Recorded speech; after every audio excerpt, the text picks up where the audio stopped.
여러분, 2026년 새해가 밝았습니다. 그런데 혹시 아십니까?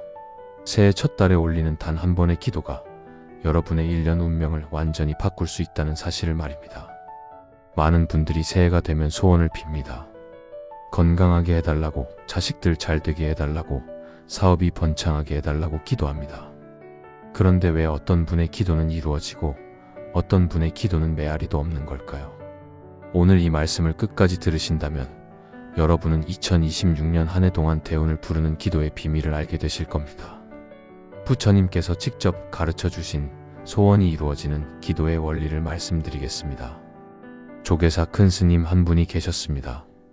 그분은 평생 신도들의 기도를 받아주시면서 한 가지 신기한 사실을 발견하셨다고 합니다. 똑같은 내용으로 기도를 해도 어떤 사람의 기도는 석 달 안에 이루어지고 어떤 사람의 기도는 10년이 지나도 이루어지지 않더라는 겁니다. 그래서 스님께서 수십 년간 관찰하고 연구하신 끝에 기도가 이루어지는 사람들에게는 공통점이 있다는 걸 깨달으셨습니다. 그것은 바로 기도하는 방법이 달랐던 겁니다. 부처님께서는 법구경에서 이렇게 말씀하셨습니다. 마음이 모든 법의 근본이다. 마음이 청정하면 복이 따라오고 마음이 탁하면 재앙이 뒤따른다. 이 말씀의 의미가 무엇일까요? 기도라는 것이 단순히 입으로 부처님께 소원을 말씀드리는 게 아니라 내 마음을 어떻게 닦느냐에 따라 기도의 힘이 완전히 달라진다는 뜻입니다. 경기도 어느 절에 한 보살님이 계셨습니다. 이분은 3년 동안 매일 같이 절에 나와서 108배를 올리며 기도했습니다. 부처님, 제발 아들이 좋은 직장에 취직하게 해주세요. 제발 부탁드립니다. 그런데 3년이 지나도 아들은 취직이 안 됐습니다. 보살님은 스님을 찾아가 하소연했습니다. 스님, 저는 3년 동안 하루도 빠짐없이 108배를 했는데 왜 제 기도는 이루어지지 않습니까? 부처님께서 제 기도를 못 들으시는 겁니까? 스님께서 조용히 물으셨습니다. 보살님, 기도하실 때 어떤 마음으로 하셨습니까? 보살님이 대답했습니다. 당연히 간절한 마음으로 했지요. 제발 우리 아들만 취직시켜달라고, 다른 건 아무것도 바라지 않으니 이것만 들어달라고 했습니다. 스님께서 고개를 끄덕이시며 말씀하셨습니다. 거기에 문제가 있습니다. 보살님의 기도에는 나만, 우리 아들만이라는 마음이 가득했습니다. 그런 기도는 욕심의 기도입니다.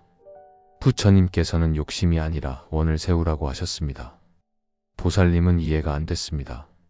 그럼 어떻게 기도해야 합니까?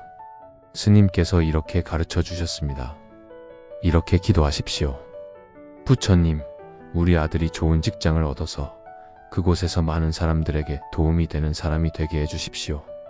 그리고 취직하지 못한 다른 청년들도 모두 좋은 기회를 얻게 해주십시오. 이렇게 기도하십시오. 보살님은 반신반의하면서도 스님 말씀대로 기도를 바꿨습니다. 그런데 놀라운 일이 일어났습니다. 한 달도 안 돼서 아들에게 좋은 직장에서 연락이 왔고 면접을 보러 갔더니 바로 합격 통지를 받았습니다. 이것이 바로 기도의 비밀입니다. 나만을 위한 기도가 아니라 모든 중생을 위한 원을 세울 때 그 기도는 우주의 법칙과 하나가 되어 강력한 힘을 발휘하게 됩니다. 부처님께서 화엄경에서 말씀하셨습니다. 보살이 처음 발심할 때 일체 중생을 위하여 원을 세운다. 이 원력이 한량없는 공덕을 낳는다. 그렇다면 2026년 새해 대운을 부르는 기도는 구체적으로 어떻게 해야 할까요? 오늘 제가 여러분께 부처님 가르침에 기반한 3가지 기도의 핵심을 알려드리겠습니다. 첫 번째 핵심은 참회의 기도입니다. 많은 분들이 새해가 되면 무언가를 달라고만 기도합니다. 그런데 그 전에 먼저 해야 할 것이 있습니다. 바로 지난 1년 동안 내가 지은 업장을 씻어내는 참회입니다. 여러분, 컵에 물을 따르려면 먼저 컵을 깨끗이 씻어야 하지 않습니까? 더러운 컵에 아무리 맑은 물을 부어도 물이 맑아지지 않습니다. 마찬가지로 업장으로 가득 찬 마음에 아무리 좋은 기도를 올려도 그 기도가 제대로 힘을 발휘할 수 없습니다. 관보현 보살행법경에서 부처님께서 말씀하셨습니다. 지은 죄를 참회하면 죄가 눈 녹듯 사라진다. 참회하지 않으면 작은 죄도 큰 재앙이 된다. 강원도 어느 산골 마을에 할머니 한 분이 계셨습니다. 이분은 평생 불교 신자셨는데 나이 70이 넘도록 늘 가난하게 살았습니다. 자식들도 다 잘 되지 못하고 손주들도 공부를 못했습니다. 할머니는 평생 열심히 기도했는데 왜 복을 못 받는지 이해할 수가 없었습니다. 그러던 어느 날 마을에 높은 스님이 오셨습니다. 할머니가 스님께 사연을 말씀드렸습니다. 스님께서 할머니의 얼굴을 찬찬히 보시더니 이렇게 물으셨습니다. 보살님, 혹시 젊었을 때 남의 것을 가져간 적이 있습니까? 할머니가 깜짝 놀라며 말했습니다. 스님, 어떻게 아셨습니까? 사실 제가 25살 때 시장에서 장사하시는 분의 지갑을 주운 적이 있습니다. 그 안에 돈이 꽤 들어 있었는데 당시 저희 집이 너무 가난해서 그냥 제가 가졌습니다. 평생 그게 마음에 걸렸는데 이미 50년도 더 지난 일이라 어떻게 알 수가 없었습니다. 스님께서 말씀하셨습니다. 바로 그겁니다. 그 업장이 보살님의 복을 다 맡고 있었던 겁니다. 50년이 지났어도 업은 사라지지 않습니다. 지금이라도 진심으로 참회하십시오. 할머니는 그날부터 100일 동안 매일 1000번씩 참회 기도를 올렸습니다. 제가 젊은 시절 무지했습니다. 남의 것을 가져갔습니다. 진심으로 참회합니다. 그분께 큰 피해를 드렸습니다. 용서해 주십시오.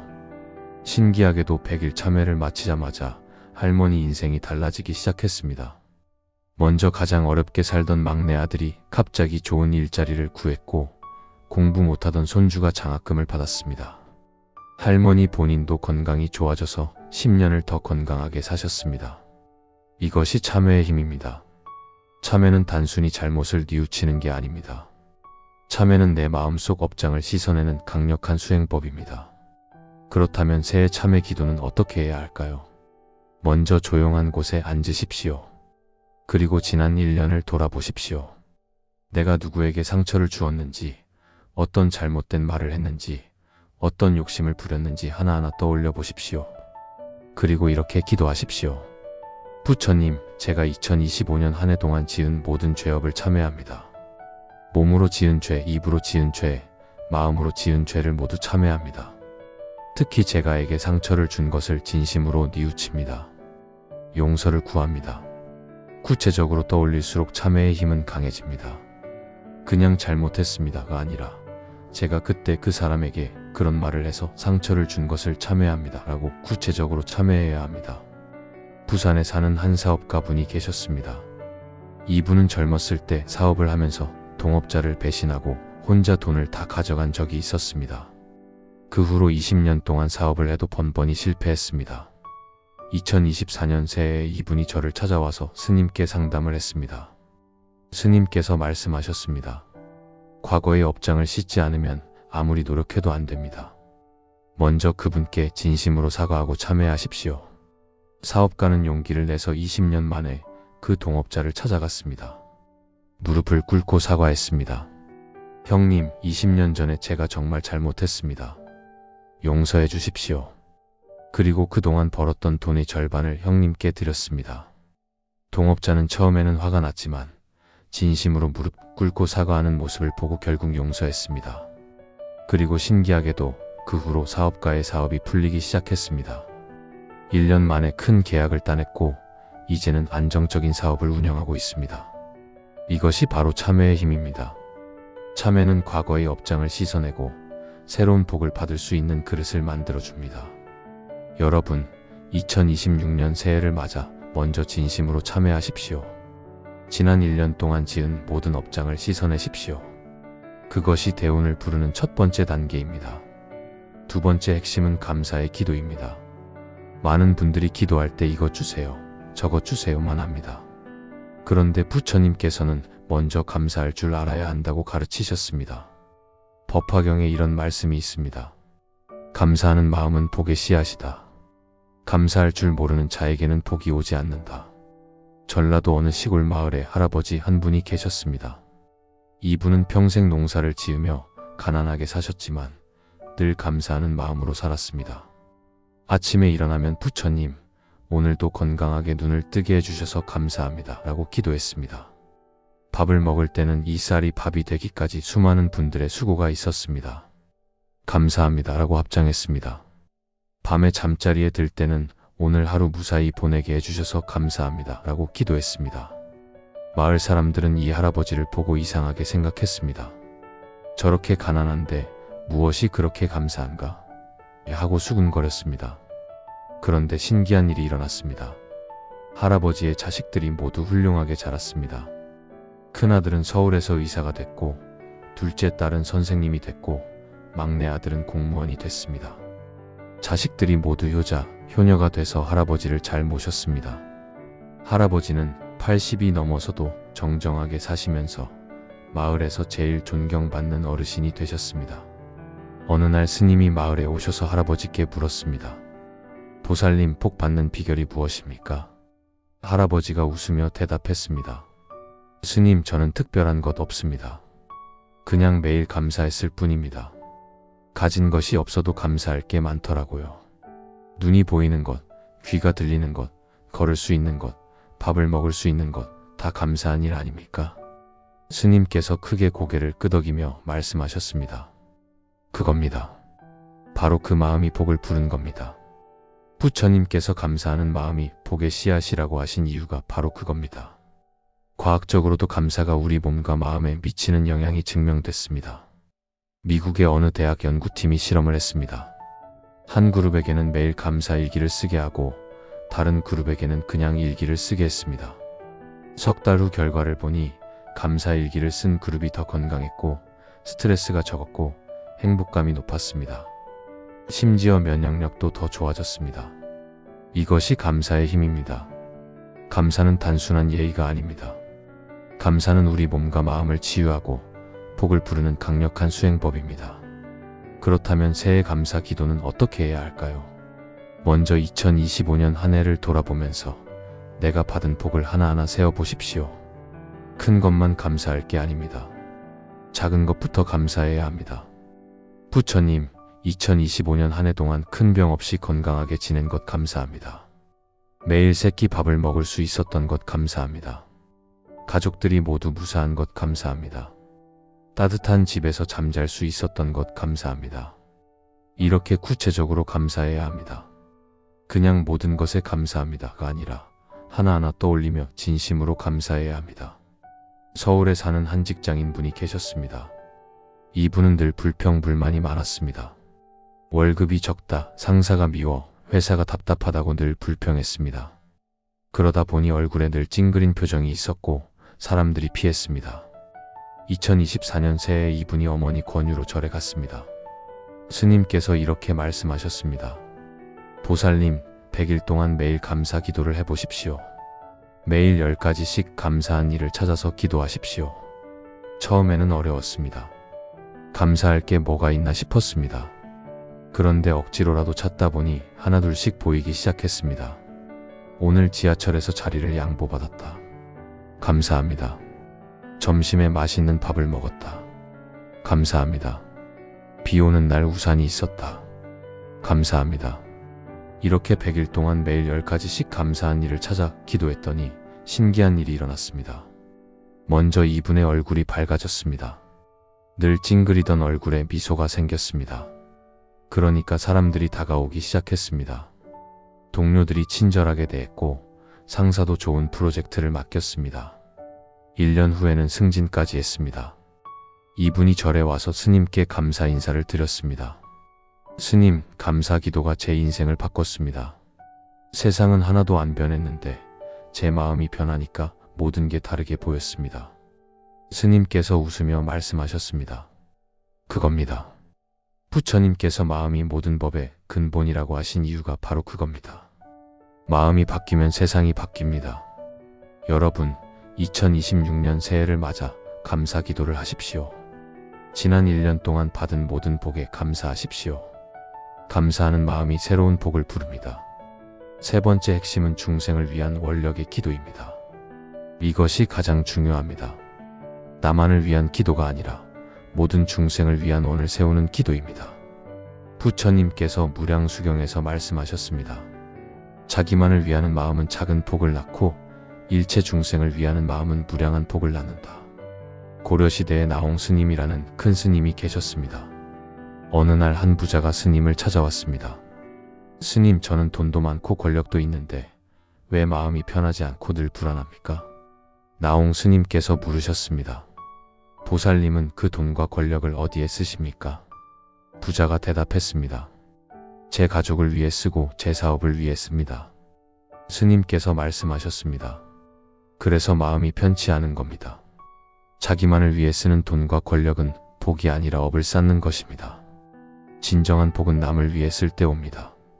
부자는 스님 말씀을 듣고 크게 깨달았습니다. 그날부터 재산의 절반을 가난한 사람들을 돕는 데 썼습니다. 절을 짓고 다리를 놓고 학교를 세웠습니다. 신기하게도 남을 위해 돈을 쓰기 시작하니까 사업이 더 잘 됐습니다. 사람들이 그를 존경했고 더 많은 기회가 찾아왔습니다. 그리고 무엇보다 마음이 편안해졌습니다. 밤에 푹 잘 수 있게 됐고 얼굴에 미소가 생겼습니다. 이것이 바로 원력의 기도입니다. 나만의 소원이 아니라 모든 사람이 함께 행복하기를 바라는 마음으로 기도할 때 우주의 법칙이 여러분을 돕습니다. 그렇다면 원력의 기도는 구체적으로 어떻게 해야 할까요? 먼저 나의 소원을 떠올리십시오. 그리고 그 소원이 이루어졌을 때 어떻게 남을 도울 수 있을지 생각하십시오. 예를 들어 사업이 잘 되게 해주세요 라고 기도한다면 이렇게 바꾸십시오. 부처님, 제 사업이 잘 되어서 더 많은 사람에게 일자리를 주고 어려운 이웃을 도울 수 있게 해주십시오. 그리고 저와 같은 처지에 있는 모든 사업가들도 함께 잘 되게 해주십시오. 자식이 건강하게 해주세요 라고 기도한다면 이렇게 바꾸십시오. 부처님, 우리 아이가 건강하게 자라서 세상에 도움이 되는 사람이 되게 해주십시오. 그리고 아픈 아이들이 모두 건강을 회복하게 해주십시오. 이렇게 기도하면 여러분의 기도는 단순한 욕심이 아니라 거룩한 원이 됩니다. 그리고 그 원력은 우주를 움직입니다. 인천에 사는 한 어머니가 계셨습니다. 이분의 딸이 중병에 걸렸습니다. 의사는 3개월밖에 못 산다고 했습니다. 어머니는 미칠 것 같았습니다. 어머니는 절에 가서 100일 기도를 시작했습니다. 처음에는 제발 우리 딸만 살려주세요 라고 울면서 기도했습니다. 그런데 한 달이 지나도 딸의 병은 나아지지 않았습니다. 어느 날 스님께서 말씀하셨습니다. 보살님, 기도를 바꾸십시오. 우리 딸만이 아니라 세상의 모든 아픈 아이들을 위해 기도하십시오. 어머니는 처음에는 이해가 안 됐습니다. 우리 딸도 죽어가는데 남의 자식까지 신경 쓸 여유가 어디 있습니까? 하지만 스님의 말씀을 믿고 기도를 바꿨습니다. 부처님, 우리 딸뿐만 아니라 세상의 모든 아픈 아이들이 건강을 회복하게 해주십시오. 제 딸이 낫게 된다면 평생 아픈 아이들을 돕겠습니다. 이렇게 기도를 바꾸고 일주일 만에 기적이 일어났습니다. 딸의 상태가 조금씩 좋아지기 시작한 겁니다. 의사들도 놀랐습니다. 석 달 후에는 완전히 건강을 회복했습니다. 어머니는 약속대로 그 후 10년 동안 소아암 환자들을 돕는 봉사를 했습니다. 병원에 가서 아픈 아이들을 위로하고 후원금을 모아서 치료비를 지원했습니다. 이것이 원력의 기도입니다. 나만을 위한 기도를 넘어서 모든 중생을 위한 원을 세울 때 우주의 모든 선한 기운이 여러분을 돕습니다. 화엄경에 이런 말씀이 있습니다. 보살이 중생을 위해 원을 세우면 시방세계의 모든 부처님과 보살님이 그를 돕는다. 여러분, 이것이 진리입니다. 나 혼자 잘 되려고 기도하면 나 혼자의 힘으로 이루어야 합니다. 하지만 모든 중생이 함께 잘 되기를 기도하면 우주 전체가 여러분을 돕습니다. 지금까지 말씀드린 3가지를 다시 정리하겠습니다. 첫째, 참회의 기도입니다. 지난 1년 동안 지은 모든 업장을 진심으로 참회하십시오. 구체적으로 잘못한 일을 떠올리고 진심으로 뉘우치십시오. 가능하다면 그 상대방에게 직접 사과하십시오. 둘째, 감사의 기도입니다. 지난 1년 동안 받은 모든 복에 감사하십시오. 큰 것뿐만 아니라 작은 것까지 하나하나 떠올리며 진심으로 감사하십시오. 셋째, 원력의 기도입니다. 나만의 소원이 아니라 모든 중생이 함께 행복하기를 원하는 마음으로 기도하십시오. 내 소원이 이루어지면 어떻게 남을 도울지 생각하고 기도하십시오. 이 3가지가 바로 2026년 새해 대운을 부르는 강력한 기도의 비밀입니다. 그런데 여기서 한 가지 더 중요한 것이 있습니다. 바로 지속입니다. 많은 분들이 새해 첫날이나 이틀만 기도하고 그만둡니다. 그런데 부처님께서는 꾸준함의 중요성을 강조하셨습니다. 법구경에 이런 말씀이 있습니다. 물방울이 끊임없이 떨어지면 단단한 바위도 뚫린다. 작은 노력이라도 꾸준히 하면 큰 성과를 낸다. 조선시대에 서산대사라는 큰 스님이 계셨습니다. 어느 날 한 젊은이가 스님을 찾아왔습니다. 스님, 저는 큰 도를 이루고 싶습니다. 어떻게 해야 합니까? 서산대사께서 물으셨습니다. 하루에 몇 시간 수행할 수 있습니까? 젊은이가 대답했습니다. 10시간도 할 수 있습니다. 서산대사께서 고개를 저으며 말씀하셨습니다. 그렇게 하면 3일도 못 갑니다. 그보다는 하루에 1시간씩 평생 하십시오. 그것이 진정한 수행입니다. 젊은이는 스님 말씀대로 하루 1시간씩 평생 수행했습니다. 그리고 결국 큰 깨달음을 얻었습니다. 기도도 마찬가지입니다. 새해 첫날 10시간 기도하는 것보다 매일 10분씩 1년 내내 하는 게 훨씬 강력합니다. 그렇다면 구체적으로 어떻게 해야 할까요? 매일 아침 일어나자마자 또는 저녁 자기 전에 10분만 시간을 내십시오. 조용한 곳에 앉아서 심호흡을 3번 하십시오. 마음을 가라앉히십시오. 그리고 이렇게 기도하십시오. 부처님, 오늘 하루도 건강하게 맞이하게 해주셔서 감사합니다. 감사의 기도. 어제 제가 지은 잘못이 있다면 참회합니다. 특히 애게 한 말이 거칠었습니다. 용서를 구합니다. 참회의 기도. 오늘 하루 저와 제 가족뿐만 아니라 모든 사람이 건강하고 행복하게 하루를 보내게 해주십시오. 원력의 기도. 이렇게 10분만 투자하십시오. 매일 아침 또는 매일 저녁 1년 내내 하십시오. 경상도에 사는 한 할머니가 계셨습니다. 이분은 그를 몰랐지만 매일 아침 5시에 일어나서 절 100배를 하며 기도했습니다.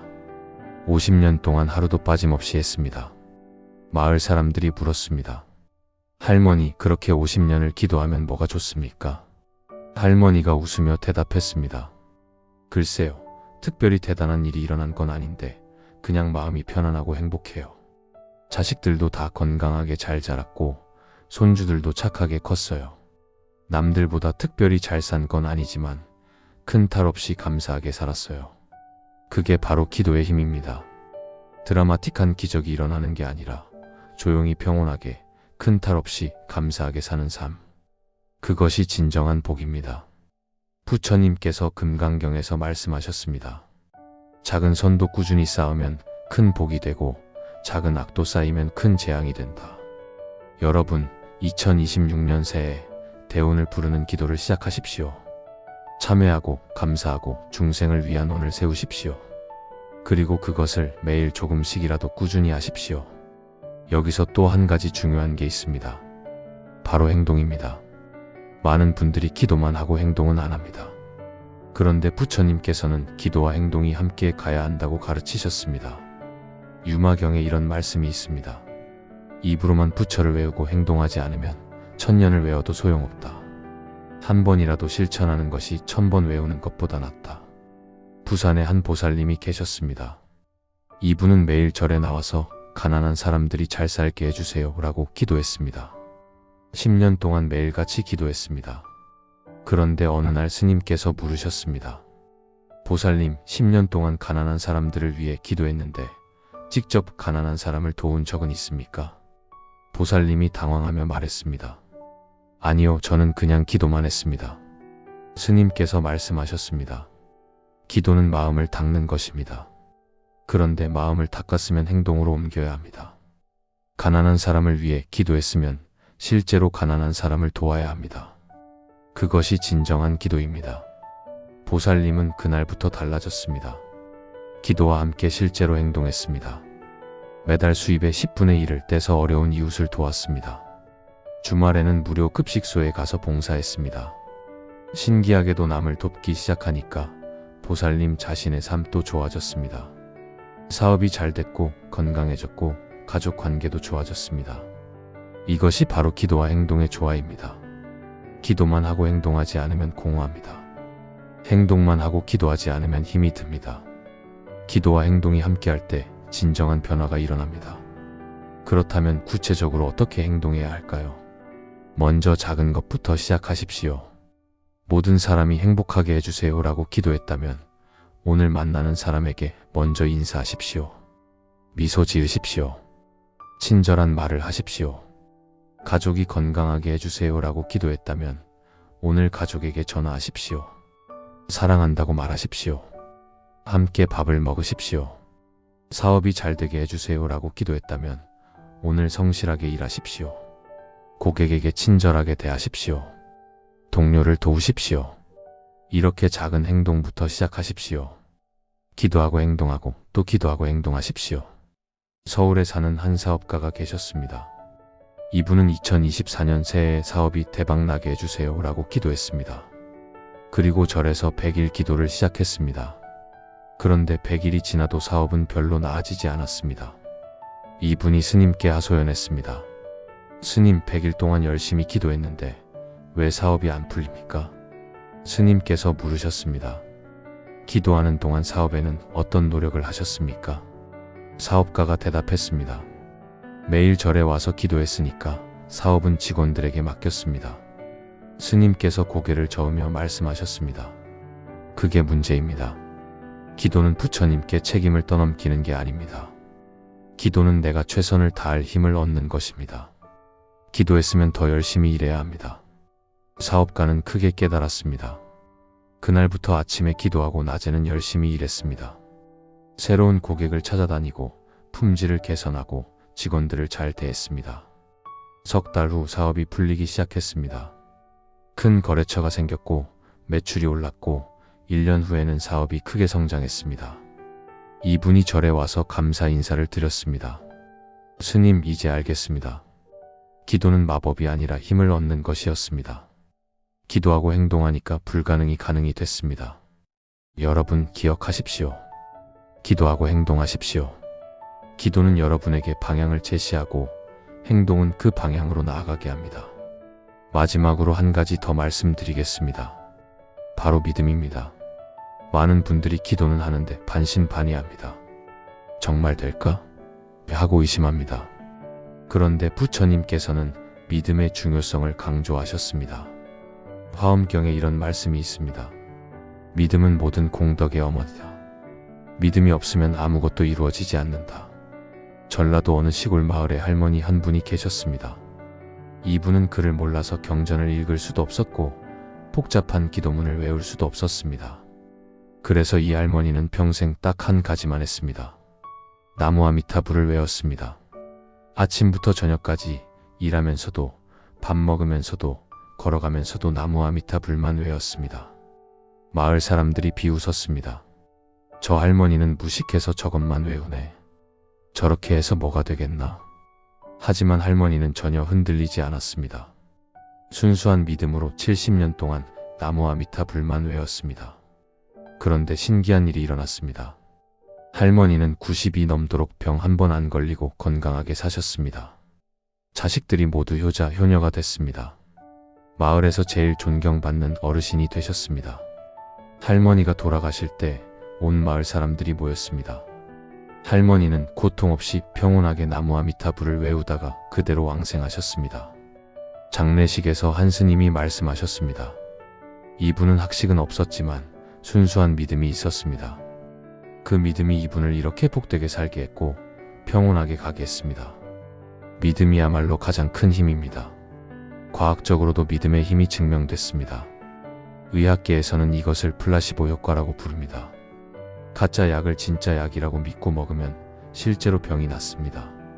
한 연구에서 관절염 환자들에게 가짜 수술을 했습니다. 마취하고 피부만 조금 째고 다시 꿰맸습니다. 진짜 수술은 안 했습니다. 그런데 환자들은 수술 받았다고 믿었고 실제로 통증이 사라졌습니다. 이것이 믿음의 힘입니다. 우리 마음이 믿으면 몸도 반응하고 우주도 반응합니다. 그렇다면 어떻게 믿음을 가질 수 있을까요? 먼저 작은 경험부터 시작하십시오. 작은 것으로 기도하고 이루어지는 경험을 해보십시오. 예를 들어 오늘 좋은 하루 보내게 해주세요 라고 기도하십시오. 그리고 하루 동안 좋은 일이 있는지 주의 깊게 살피십시오. 작은 것도 좋습니다. 날씨가 좋았다, 맛있는 밥을 먹었다, 좋은 사람을 만났다, 이런 것들이 다 기도의 응답입니다. 이렇게 작은 응답을 경험하다 보면 점점 믿음이 커집니다. 그리고 믿음이 커지면 더 큰 기도를 할 수 있게 됩니다. 강원도에 사는 한 젊은이가 계셨습니다. 이분은 처음에는 전혀 믿음이 없었습니다. 기도해봤자 뭐가 달라지겠어? 하고 생각했습니다.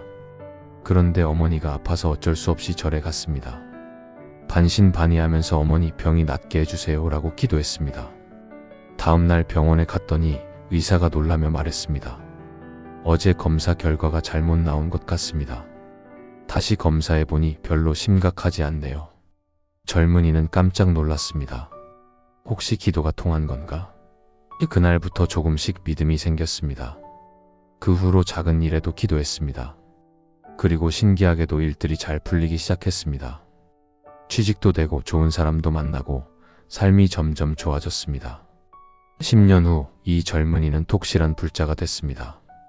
기도는 과학으로 설명할 수 없지만 분명히 효과가 있습니다. 제 경험이 증거입니다 라고 말합니다. 여러분, 처음에는 반신반의해도 괜찮습니다. 완벽한 믿음을 가지려고 애쓰지 마십시오. 작은 것부터 시작해서 작은 응답을 경험하면서 점점 믿음을 키워가십시오. 부처님께서 법화경에서 말씀하셨습니다. 믿음이 겨자씨만큼만 있어도 산을 옮길 수 있다. 완벽한 믿음이 아니어도 됩니다.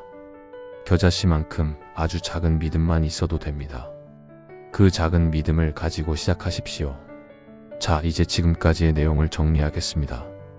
2026년 새해 대운을 부르는 강력한 기도의 5가지 핵심입니다. 첫째, 참회하십시오. 지난 1년의 업장을 씻어내십시오. 둘째, 감사하십시오. 받은 모든 복에 감사하십시오. 셋째, 원을 세우십시오. 나만이 아니라 모든 중생을 위한 원을 세우십시오. 넷째, 꾸준히 하십시오. 매일 조금씩이라도 계속하십시오. 다섯째, 행동하십시오. 기도하고 실천하십시오. 그리고 무엇보다 믿으십시오. 작은 믿음이라도 가지고 시작하십시오. 이 5가지가 바로 부처님께서 가르쳐 주신 기도의 원리입니다. 이것이 2026년 새해 여러분의 대운을 부르는 강력한 기도법입니다. 그런데 여기서 한 가지 더 말씀드리고 싶은 게 있습니다. 바로 타이밍입니다. 많은 분들이 언제 기도해야 가장 좋습니까? 라고 물어보십니다. 부처님께서는 특별한 날, 특별한 시간이 있다고 가르치셨습니다. 먼저 새해 첫 달, 특히 정월 초하루부터 보름까지가 가장 중요합니다. 이 기간은 한 해의 기운이 새롭게 시작되는 때입니다. 이때 세운 원은 1년 내내 힘을 발휘합니다. 그리고 매달 초하루와 보름날이 특별합니다. 불교에서는 이날을 사방일이라고 합니다. 이날은 하늘과 땅의 기운이 통하는 날입니다. 이날 올리는 기도는 특별한 힘이 있습니다. 또 새벽 시간이 중요합니다. 해 뜨기 전 동틀 무렵이 가장 좋습니다. 이때는 세상이 조용하고 마음이 맑습니다. 이때 기도하면 집중이 잘 됩니다. 경주에 사는 한 보살님이 계셨습니다. 이분은 30년 동안 매일 새벽 4시에 일어나서 기도했습니다. 왜 하필 새벽에 하십니까? 라고 물으니까 이렇게 대답했습니다. 새벽은 세상이 다시 태어나는 시간입니다. 어둠이 물러가고 빛이 오는 시간입니다. 이 시간에 기도하면 저도 새롭게 태어나는 느낌이 듭니다. 하루 종일 마음이 맑고 평안합니다. 과학적으로도 새벽 시간이 특별합니다. 뇌과학자들에 따르면 새벽 시간에는 뇌파가 알파파 상태가 됩니다. 이때는 의식과 무의식이 연결되는 시간입니다. 기도나 명상이 가장 효과적인 시간입니다.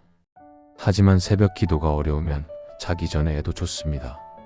잠들기 전 10분 하루를 돌아보며 참회하고 감사하고 원을 세우십시오. 그러면 잠자는 동안에도 그 기도가 무의식에 스며듭니다. 부산에 사는 한 직장인이 계셨습니다. 이분은 새벽에 일어나기가 어려워서 매일 밤 자기 전에 10분씩 기도했습니다. 부처님, 오늘 하루 감사했습니다. 내일도 좋은 하루가 되게 해주십시오. 저뿐만 아니라 모든 사람이 평안한 밤 보내게 해주십시오. 이렇게 기도하고 자면 잠도 잘 오고 꿈도 좋았습니다. 그리고 다음날 아침 기분 좋게 일어났습니다. 여러분, 언제 기도하든 중요한 건 진심입니다. 새벽이든 저녁이든 절에서든 집에서든 진심으로 기도하면 다 통합니다. 부처님께서 유마경에서 말씀하셨습니다. 부처를 찾으려면 멀리 갈 필요 없다. 청정한 마음이 곧 부처다. 절에 가지 못해도 괜찮습니다. 집에서 해도 됩니다. 중요한 건 장소가 아니라 마음입니다. 서울에 사는 한 할머니가 계셨습니다. 이분은 다리가 아파서 절에 갈 수가 없었습니다. 그래서 집에서 기도했습니다. 매일 아침 깨끗이 씻고 부처님 사진 앞에 정화수를 떠놓고 향을 피우고 기도했습니다. 30년 동안 하루도 빠짐없이 했습니다. 어느 날 큰 스님이 이 할머니 집을 방문했습니다. 할머니가 걱정스럽게 물었습니다. 스님, 저는 절에 못 가서 집에서만 기도하는데 이래도 괜찮습니까? 스님께서 할머니의 기도하는 모습을 보시고는 크게 고개를 끄덕이셨습니다. 보살님, 이 집이 절입니다. 보살님의 청정한 마음이 법당입니다. 걱정하지 마십시오. 여러분, 어디서 기도하든 언제 기도하든 진심으로 하면 다 통합니다. 형식에 얽매이지 마십시오. 이제 마지막으로 실제로 어떻게 기도하면 좋을지 구체적인 예시를 드리겠습니다. 2026년 새해 기도문 예시입니다. 이것을 참고해서 여러분만의 기도문을 만드십시오. 나무석가모니 불. 부처님께 귀의합니다. 2026년 새해를 맞이하여 이 자리에 앉았습니다. 먼저 지난 1년 동안 제가 지은 모든 죄업을 참회합니다. 몸으로 지은 죄, 입으로 지은 죄, 마음으로 지은 죄를 참회합니다. 특히 구체적인 잘못을 떠올리며 그때 제가 한 행동을 진심으로 뉘우칩니다. 다음으로 지난 1년 동안 받은 모든 복에 감사드립니다. 건강하게 지낸 것, 가족이 무사한 것, 매일 밥을 먹을 수 있었던 것, 구체적으로 감사한 일들을 떠올리며 모든 것에 감사드립니다. 이제 2026년 새해를 맞이하여 원을 세웁니다. 여기에 자신의 소원을 말하되 모든 중생을 위한 원으로 확장하십시오. 예를 들어 제 사업이 번창하여 더 많은 사람에게 일자리를 주고 어려운 이웃을 도울 수 있게 해주십시오. 우리 가족이 건강하여 세상에 도움이 되는 사람들이 되게 해주십시오. 제가 하는 일이 잘 되어 많은 사람에게 유익을 주게 해주십시오. 그리고 저뿐만 아니라 이 세상 모든 중생이 고통에서 벗어나 평안하고 행복하기를 기원합니다. 특히 병든 이는 건강을 회복하고 가난한 이는 풍족해지고 슬픈 이는 기쁨을 얻고 외로운 이는 위로를 받기를 기원합니다. 이 원이 이루어지도록 저도 최선을 다해 노력하겠습니다. 매일 참회하고 감사하고 선행을 실천하겠습니다. 나무석가모니 불. 나무석가모니 불. 나무석가모니 불. 이것이 기본 형식입니다. 여기에 여러분의 상황에 맞게 내용을 추가하거나 수정하십시오. 중요한 건 외우는 게 아니라 진심입니다. 이 기도문을 달달 외울 필요 없습니다. 여러분의 말로, 여러분의 진심으로 기도하십시오. 전주에 사는 한 보살님이 계셨습니다. 이분은 기도문을 잘 못 외웠습니다. 그래서 자기 방식대로 기도했습니다. 부처님, 저입니다. 오늘도 찾아왔습니다. 어제 제가 남편한테 화낸 거 잘못했어요. 미안해요. 그리고 맛있는 저녁 먹은 거 감사해요. 내일은 우리 딸 시험인데 잘 봤으면 좋겠어요. 근데 딸만이 아니라 같이 시험 보는 친구들도 다 잘 봤으면 좋겠어요. 이렇게 일상 대화하듯이 기도했습니다. 스님이 이 기도를 들으시고는 웃으며 말씀하셨습니다. 이게 진짜 기도입니다. 형식이 중요한 게 아니라 진심이 중요합니다. 여러분, 기도는 어려운 게 아닙니다. 부처님께 편지 쓰듯이 대화하듯이 하십시오. 진심을 담아서 하십시오. 이제 정말 마지막입니다. 2026년 새해가 밝았습니다. 여러분 앞에는 365일이라는 새로운 시간이 펼쳐져 있습니다. 이 시간을 어떻게 채우느냐는 여러분의 선택입니다. 오늘 제가 말씀드린 기도의 원리를 기억하십시오. 참회하고 감사하고 원을 세우고 꾸준히 하고 행동하십시오. 그리고 믿으십시오. 이것이 바로 부처님께서 가르쳐 주신 대운을 부르는 강력한 기도의 비밀입니다. 제주도 어느 작은 절에 한 스님이 계셨습니다. 이 스님은 평생 기도의 힘을 연구하고 가르쳤습니다. 스님께서 임종하시기 전에 제자들에게 마지막 법문을 하셨습니다. 제자들이 물었습니다. 스님, 평생 기도에 대해 가르치셨는데 한마디로 정리하면 무엇입니까? 스님께서 희미하게 미소 지으며 말씀하셨습니다. 기도는 부처님께 떠넘기는 게 아니다. 기도는 내 안의 부처를 깨우는 것이다. 그 말씀을 마지막으로 스님은 평온하게 입적하셨습니다. 여러분, 이 말씀을 가슴 깊이 새기십시오. 기도는 밖에서 무언가를 구하는 게 아닙니다. 기도는 내 안의 힘을 깨우는 것입니다. 여러분 안에는 이미 부처님이 계십니다. 무한한 가능성이 있습니다. 그것을 깨우는 것이 기도입니다. 2026년 새해 여러분 모두 대운을 맞이하시기를 기원합니다. 건강하시고 행복하시고 평안하시길 기원합니다. 그리고 기억하십시오. 여러분의 행복이 곧 다른 사람의 행복으로 이어집니다. 여러분이 건강해야 가족을 돌볼 수 있고, 여러분이 풍족해야 남을 도울 수 있고, 여러분이 평안해야 세상에 평화를 전할 수 있습니다. 그러니 당당하게 복을 구하십시오. 부처님께서는 우리가 행복하기를 원하십니다. 단, 그 행복을 혼자만 누리지 말고 함께 나누라고 하십니다. 마지막으로 부처님 말씀 하나 더 전하겠습니다. 법구경에 이런 말씀이 있습니다. 1000개의 촛불도 하나의 촛불에서 나온다. 그 촛불의 빛은 줄어들지 않는다. 여러분이 받은 복을 나눈다고 해서 여러분의 복이 줄어들지 않습니다. 오히려 더 커집니다. 촛불이 다른 촛불을 밝히면 세상은 더 밝아지고 처음 촛불도 더 빛나 보입니다. 2026년 새해 여러분 모두 밝은 촛불이 되어 세상을 밝히는 한 해가 되시기를 진심으로 기원합니다. 나무석가모니 불, 나무석가모니 불, 나무석가모니 불. 감사합니다.